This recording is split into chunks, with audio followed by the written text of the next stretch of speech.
Now here's the conversation that we've been waiting to have with you today. You begin to notice that the things that you lightly are contemplating are flowing easily into your experience.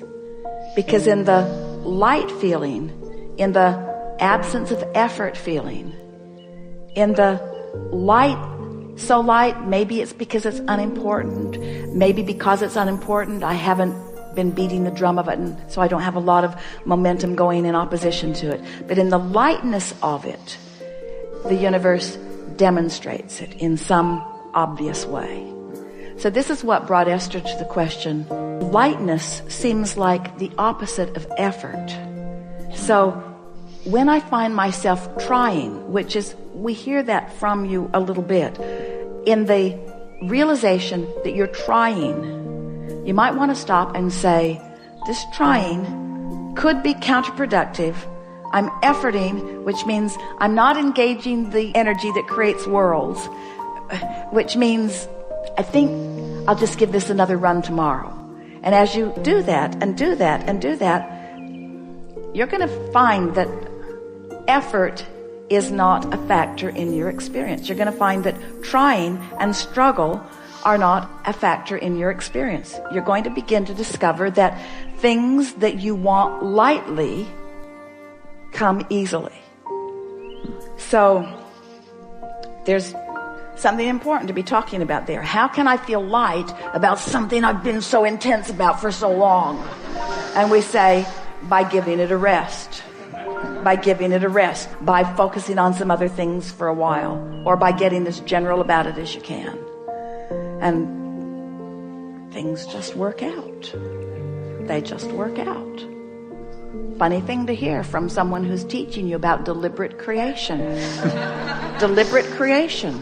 Deliberate creation is about tuning your frequency. Deliberate creation is about feeling your emotions and knowing what they're telling. Deliberate creation is about understanding the relationship between who you really are and what you really want and what you're doing right here and now. Deliberate creation is about chilling out so that there's no resistance and then focusing. It's about tending to the frequency first and then applying the thought. Oh, all right now. Abraham, you said that I think and then I feel. So are you actually taking thought back to the element of frequency? Yep. Can you find a frequency without a thought? Can you feel the frequency of love? Can you feel the frequency of love? Now, don't get carried away about who you love or who you loved or anything like that. Just feel the frequency of love. Can you feel the frequency of love? Can you feel the frequency of enthusiasm? Can you feel the frequency of fun? So it's possible to feel a frequency by interpreting through emotion in a sort of thoughtless place. That's all we're asking you to do. That's the thing to do first thing in the morning. Wake up and enjoy the non-thought. Don't be too quick to try to figure out what this day means and where you have to go and what you have to do. Just give yourself, if you can, 68 seconds of just basking in the energy, in the non-action, non-verbal, even non-thought vibrational frequency. Just give it a chance and see what happens. And then watch how the thoughts begin to follow suit. It is our promise to you. Get that momentum going and you'll be off on the right foot. And as soon as tomorrow, you'll have a day unlike any other day that you've ever had. We're not kidding you.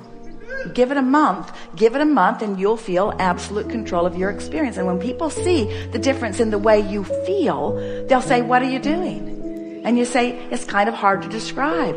I'm doing a lot less than I've ever done before. Well, what do you mean? Well, I'm focused upon the way I feel. Well, what does that mean? It means I don't want to talk about this with you anymore. There's a really good chance you're going to talk me off my high-flying disc. Well, what are you smoking? Well, it's not like that. This is a non-drug high. It's a non-drug alignment. It's alignment that has always been there for me that now I'm consciously tapping into. It's alignment that I've been stumbling on all my life, just didn't know how to maintain it. didn't know how to create it to begin with and didn't know how to maintain it. Now I do, so I'm doing a more consistent job of it. So I've got more momentum going. So I've got more airtime happening, more vibrational airtime, more attention, more verbal time, more stuff from me about those pipes that I want to keep open. What pipes are you talking about? Well, you see, there's this path of least resistance between me and everything else. And it's a path of least resistance between me and what I want. And it's a path of least resistance between me and what I don't want. It's a path of least resistance. And I'm just keeping the pathway open on the things that I care about. Well, how do you know the difference? Things I care about that I really want feel good to me when I think about them. When I'm focused upon what I want, it always feels good. When I'm focused in opposition, it never feels good. Oh, seems too simplistic to me, they'll say. I know, it did to me at first.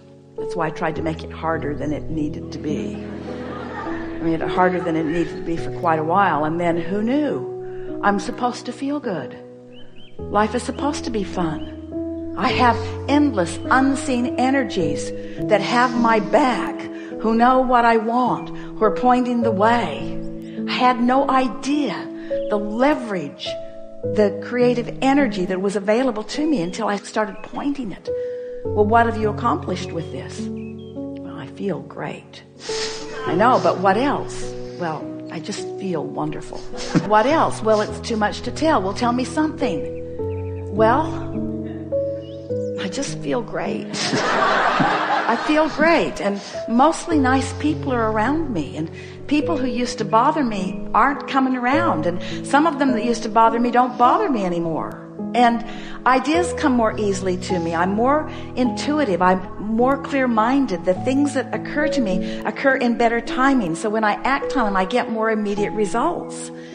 The things that I want are just flowing into my experience. My day-to-day moments are really exciting. I used to look forward to a vacation and kind of put up with everything before it. And now every day feels sort of like that vacation. I have that lighthearted feeling all day, even when you're at work.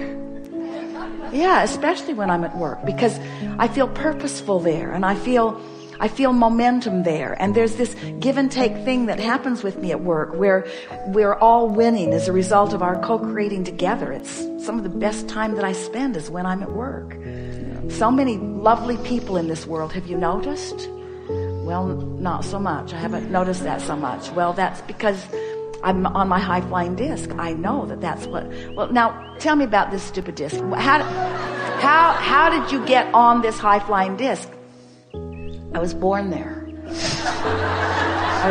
I was born there. I talked myself out of it with a lot of help from others who had forgotten about it too. But no, I mean, how did you get on it today? Well, I thought you'd never ask. Well, this morning when I woke up, I just thought happy thoughts. So that's your philosophy. You just think happy thoughts. Yeah? I stopped watching television for the most part. There's some shows I really like that I am recording and watching, fast forwarding through all the commercials, which means television won't be around for long because, yeah, just think happy thoughts. Hang around with people who feel good mostly. Think of reasons to feel good. But mostly, I just get up looking for a reason to feel good and almost always find it immediately. And then I milk it. Some people will think that it's too simplistic. But as you begin to demonstrate how great you feel, and as they begin to see, especially those who know you, the things that they've been hearing you talk about, as they begin to see those things flowing into your experience, as they begin to see your prosperity improving and your laughter more obvious and common, and they begin to notice how clear-minded you are and what good timing you have, what good comedic timing, what good intellectual timing, what good psychological timing, just what good timing. It's going to be so noticeable. You are going to be such powerful demonstrators of those who have accessed and harnessed and directed the energy that creates worlds, that a sort of euphoric feeling of joyful invincibility is going to be yours, to the point that when people point out even the most serious seeming from their perspective of problems, you're going to stand solid in your knowing of all is wellness, and you're going to support them in the same way that Source supports you, by not freaking out because they have chosen a lower flying disc. And before you know it, you won't freak out when you find a lower flying disc either. You'll understand how it works.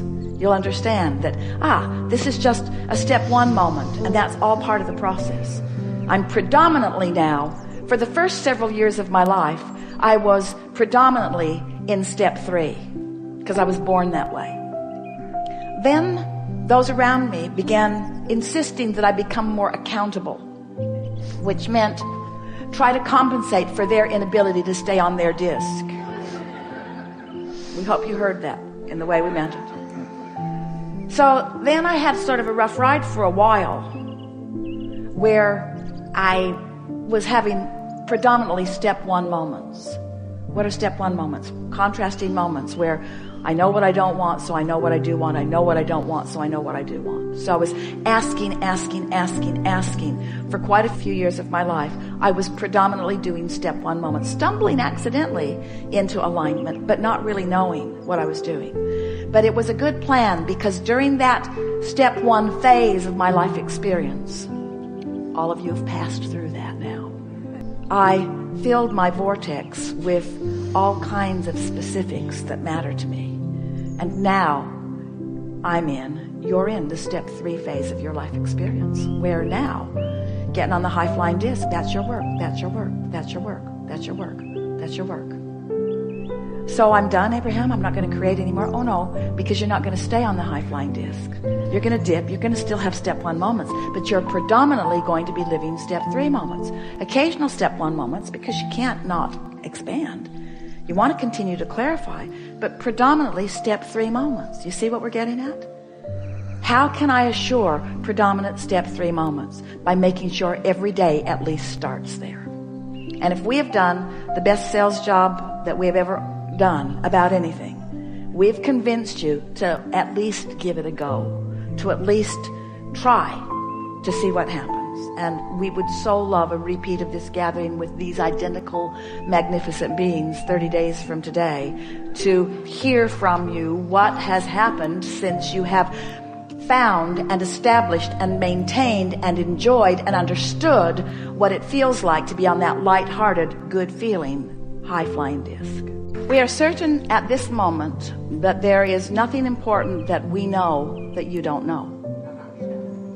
We can feel that you have found resonance with some basic things that are important to who you are. And most important, we can feel that you feel sort of energized, maybe inspired is a better word, to offer some focus that we know is going to serve you in a really powerful way. It is such pleasure for us to interact with those like you who are determined and strong in your desire, who are willing and even patient enough to walk with us slowly sometimes to find these nuggets of clarity that you just feel resonance with. We have been saying for quite a while that we make too much of all of this. In our desire to simplify it for you, we go on and on and on. But it is our knowing that today you have found some simple steps, and we know you feel the resonance with who you are. Our favorite thing about you and our time that we spend with you is that moment when conscious realization occurs to you as you make the correlation between something that you did vibrationally and something that happened in terms of demonstration. That's just the best for us.